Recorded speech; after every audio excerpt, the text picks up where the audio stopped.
సినీ పరిశ్రమలో తీవ్ర విషాదం నెలకొంది. ఇండస్ట్రీ మరో అద్భుత నటుడిని కోల్పోయింది. గత కొంతకాలంగా అనారోగ్య సమస్యలతో బాధపడుతున్న ప్రముఖ విలన్ మోహన్ రాజ్ కన్నుమూశారు. 72 వయసున్న ఆయన గత కొంతకాలంగా తీవ్ర అనారోగ్య సమస్యలతో బాధపడుతున్నారు. 4 రోజుల క్రితం ఆయన ఆరోగ్య పరిస్థితి విషమించింది. వెంటనే ఆయన కుటుంబ సభ్యులు హాస్పిటల్ కి తరలించారు. వైద్యులు ఆయనకు వెంటిలేటర్ మీద చికిత్స అందజేశారు. అయినప్పటికీ పరిస్థితి మెరుగుపడలేదు. గురువారం మధ్యాహ్నం ఆయన చనిపోయినట్లు కుటుంబ సభ్యులు ప్రకటించారు. మోహన్ రాజ్ మృతి పట్ల తెలుగు, తమిళం, మలయాళం సినీ ప్రముఖులు సంతాపం తెలిపారు.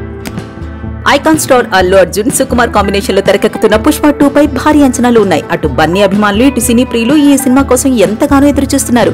ఈ ఏడాది ఆగస్టులో రిలీజ్ కావాల్సిన ఈ సినిమా అనుకోని కారణాల వల్ల డిసెంబర్ 6న వరల్డ్ వైడ్ గా రిలీజ్ కానుంది.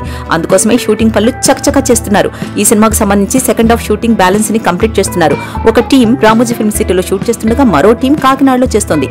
ఇటీవల బన్నీ కాకినాడ షూటింగ్ లో జాయిన్ అయ్యాడు. ఈ సినిమా షూటింగ్ అక్టోబర్ చివరి నాటికి పూర్తి కానుందని నిర్మాత రవిశంకర్ వారం క్రితం ప్రకటించారు. ఈ నేపథ్యంలో ప్రమోషన్స్ పై దృష్టి పెట్టారు మేకర్స్. అందులో భాగంగా నవంబర్ 2వ వారంలో ట్రైలర్ రిలీజ్ కి ప్లానింగ్ జరుగుతోంది. అదే నెలలో ఈ సినిమాలోని 4 సాంగ్స్ లో క్లైమాక్స్ లో వచ్చే స్పెషల్ సాంగ్ రిలీజ్ చేస్తారని తెలుస్తోంది. అలాగే ఐటమ్ సాంగ్ ప్రత్యేక ఆకర్షణగా నిలుస్తుందని రిలీజ్ కొద్ది రోజుల ముందు ఆ పాటను రిలీజ్ చేయాలని చూస్తుంది యూనిట్. టాలీవుడ్ నిర్మాత దగ్గుబాటి సురేష్ బాబు తాజాగా ఓ ఆంగ్ల మీడియా ఇంటర్వ్యూలో పలు ఆసక్తికర విషయాల గురించి చర్చించారు. బాక్సాఫీస్ కలెక్షన్ల ఆధారంగా పెద్ద స్టార్లు ఎవరనేది నిర్ణయించడం కష్టమన్నారు.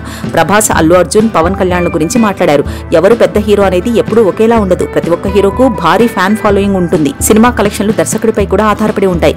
ఒక్కసారి స్టార్ హీరోల సినిమాలు కూడా అనుకున్న స్థాయిలో అలరించలేకపోవచ్చు. అందుకే కలెక్షన్ల ఆధారంగా పెద్ద హీరోలను నిర్ణయించలేం. అలాగని ఏ సినిమా తీసినా ప్రేక్షకులు చూస్తారని అనుకోకూడదు. ప్రేక్షకులకు నచ్చిన సినిమాలు చేస్తే వారు ఖచ్చితంగా ఆదరిస్తారు. తెలుగులో 100 కోట్లు సాధించే హీరోలు చాలా మందే ఉన్నారు అని సురేష్ బాబు చెప్పారు.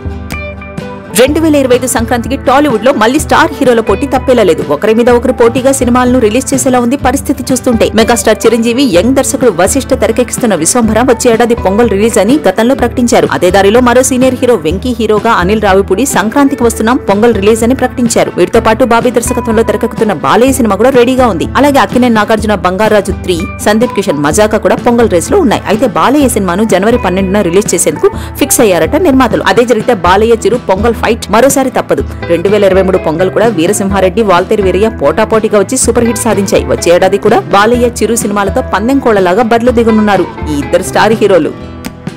దేవర సూపర్ హిట్ ఫుల్ జోష్ లో ఉన్నాడు యంగ్ టైగర్. అయితే ప్రస్తుతం ఎన్టీఆర్ సినిమాలపై పలు రకాల డిస్కషన్స్ వినిపిస్తున్నాయి. బాలీవుడ్ డెబ్యూ సినిమా వార్ 2లో నటిస్తున్నాడు తారక్. ఆగస్టు 2025లో విడుదల కానుంది వార్ 2. దాంతో పాటుగా కన్నడ స్టార్ దర్శకుడు ప్రశాంత్ నీల్ సినిమాను ఈ మధ్య మొదలు పెట్టాడు. ఈ సినిమా సంక్రాంతికి 2026లో విడుదల కానుంది. ఈ 2 సినిమాలతో పాటు పలు కథలు వింటున్నాడు తారక్. ఈ నేపథ్యంలో తమిళ స్టార్ దర్శకుడు జైలర్, బీస్ట్ వంటి సినిమాలు డైరెక్ట్ చేసిన నెల్సన్ దిలీప్ కుమార్ తో కలిసి కథా చర్చలు చేశారని టాక్ నడుస్తోంది. కాగా నెల్సన్ చెప్పిన కథకు ఎన్టీఆర్ గ్రీన్ సిగ్నల్ ఇచ్చారని, అన్ని ప్లాన్ ప్రకారం జరిగితే 2026లో ఎన్టీఆర్ మరియు నెల్సన్ సినిమా ఉంటుందని తెలుస్తోంది.